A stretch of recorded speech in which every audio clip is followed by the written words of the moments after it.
மகர ராசி அன்பர்களே, இந்த 2025 ஜனவரி மாதம் எப்படி இருக்குன்னு பார்க்கும் பொழுது உங்கள் ராசிநாதனான சனி பகவான் 2ஆம் இடம் என்று சொல்லக்கூடிய குடும்பஸ்தானத்தில் சுக்கிரனோடு சேர்ந்து அமர்ந்திருக்கக்கூடிய தன்மை, சுபத்துவமாக உங்கள் ராசிநாதன் இருக்கார்.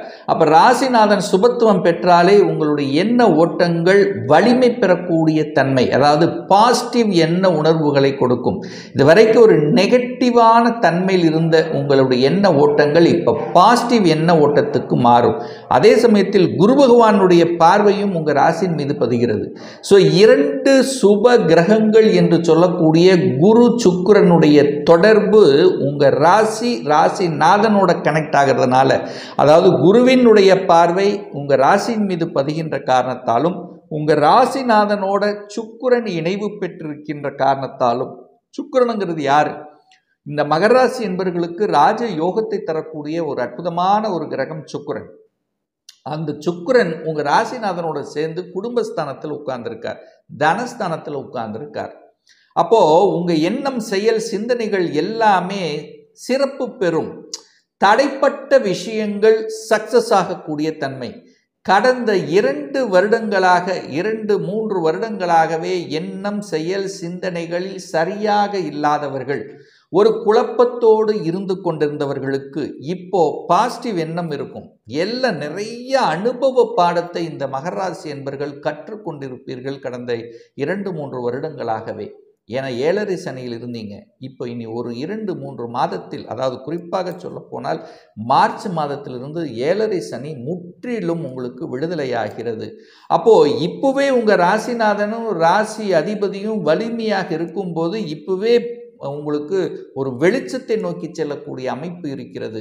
எதையும் சாதிக்கலாம் என்கின்ற உத்வேகம் இருக்கும், தன்னம்பிக்கை இருக்கும். இழந்ததை எல்லாம் மீட்டு விடலாம் என்கின்ற தன்னம்பிக்கை கிடைக்கக்கூடிய தன்மை. வேலையில் எத்தனையோ இடமாற்றங்கள், வேலையில் ஒரு நிலைத்தன்மை இல்லாத தன்மை, ஏதோ ஒரு வேலைக்கு போனோம், ஏதோ ஒன்று பண்ணோம் அப்படின்னு இருந்த தன்மை, இப்போ நீங்கள் உங்களுடைய ஸ்டேட்டஸ் தகுந்த மாதிரி, உங்களுடைய படிப்புக்கு தகுந்த மாதிரி ஒரு நல்ல வேலை கிடைத்து அந்த வேலையில் நிலைத்தன்மையோடு இருக்கக்கூடிய ஒரு அற்புத மாதத்தினுடைய தொடக்கம்தான் இந்த ஜனவரி மாதம் அப்படின்னு சொல்லலாம். ஸோ இந்த 2025 மகர ராசி என்பவர்களுக்கு ஒரு பொற்காலம் என்று சொல்லக்கூடிய ஒரு அற்புத ஆண்டாக விலகுங்கிறதுல எந்த ஒரு மாற்று கருத்துமே கிடையாது. அற்புதமான ஆண்டு, தொட்டது துளங்கக்கூடிய ஒரு நல்ல ஆண்டு தான் இந்த மகர ராசி என்பர்கள்.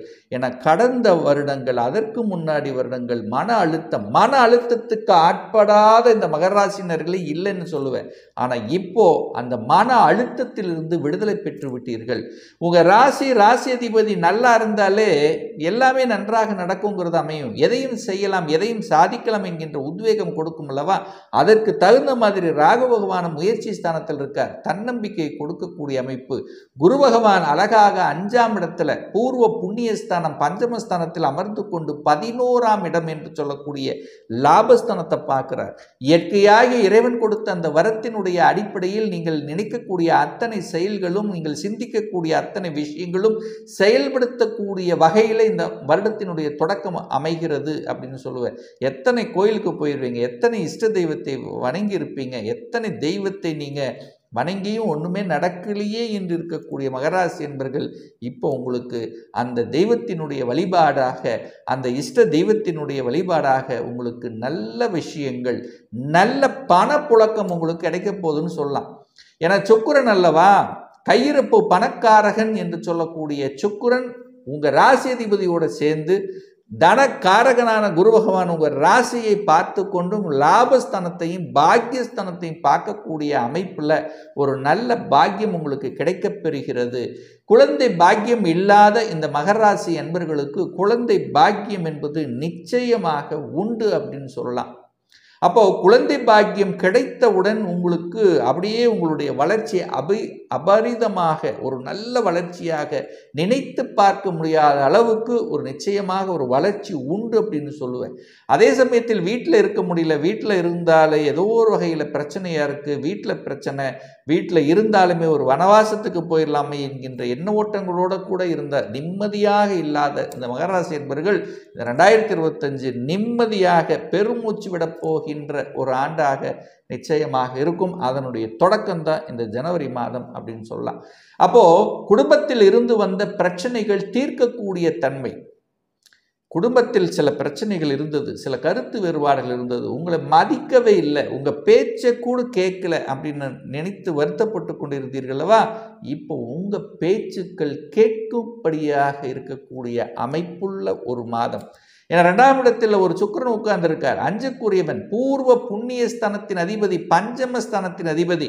அந்த சுக்கிரன் உங்க ஜாதகத்தில் எந்த இடத்தில் அமர்ந்திருந்தாலும் அந்த இடத்தின் மூலமாக நல்லவைகள் செய்யக்கூடிய, அதாவது உங்களுடைய பூர்வ புண்ணியத்தினுடைய செயல்பாடு காரணமாக நல்லவைகள் தான் செய்ய போகிறது.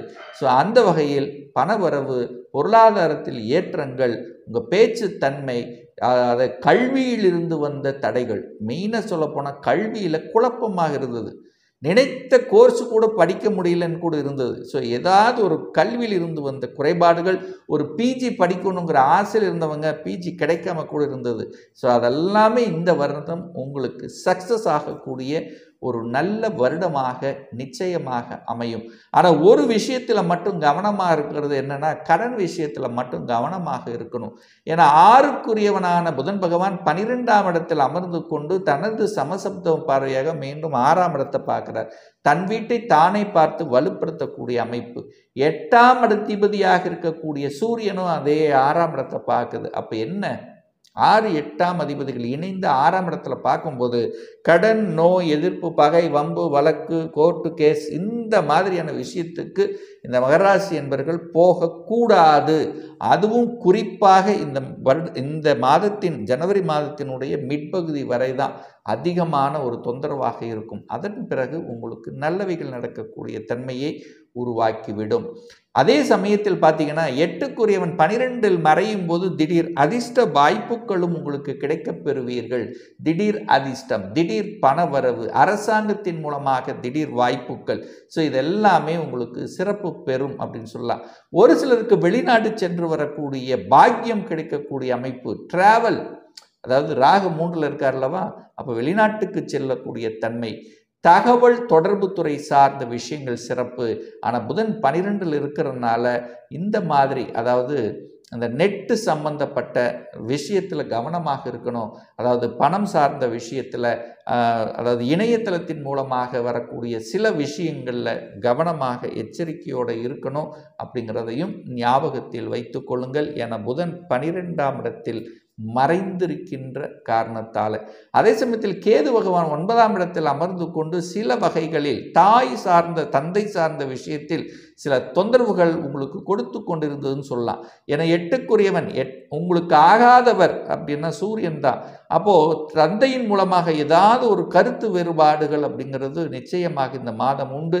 அல்லது ஹெல்த் பிரச்சனை, இந்த மாதிரி ஏதாவது ஒரு தொந்தரவுகள், உபத்திரம் வருவதற்கான வாய்ப்புகள். என சூரியன் உங்களுக்கு 8ஆம் அதிபதியாகி இப்போ 12ஆம் இடமான விரயஸ்தானத்தில் இருக்கிறதுனால தகப்பன் சார்ந்த விஷயத்தில் ஏதாவது ஒரு விரயத்தை கொடுக்கக்கூடிய அமைப்பு இருக்கிறதுனால அதில் கொஞ்சம் கவனமாக இருக்கணும். தகப்பனோட கொஞ்சம் கருத்து வேறுபாடு வராமல் பார்த்து கொள்வதும் நல்லது. தொழில்துறையில் ஒரு நல்ல முன்னேற்றத்தை கொடுக்கக்கூடிய மாதமாக அமையும். இதுவரைக்கு தொழில் ரீதியில் ஒரு என்னதான் நாம் முயற்சி எடுத்து என்னதான் உழைச்சாலும் அந்த உழைப்புக்கு ஏற்ற ஒரு பலன் இல்லை என்று இருக்கக்கூடிய மகராசி என்பவர்களுக்கு நிச்சயமாக இந்த மாதம் உங்களுடைய உழைப்புக்கேற்ற அந்த ஊதியம், வருமானம் உண்டு.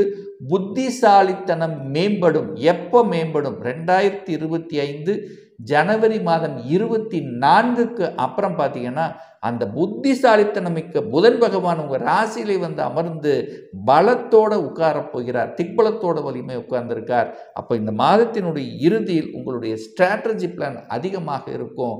அப்போது பணப்புழக்கமும் அதிகமாக வரக்கூடிய காலகட்டமாக நிச்சயமாக அமையும்.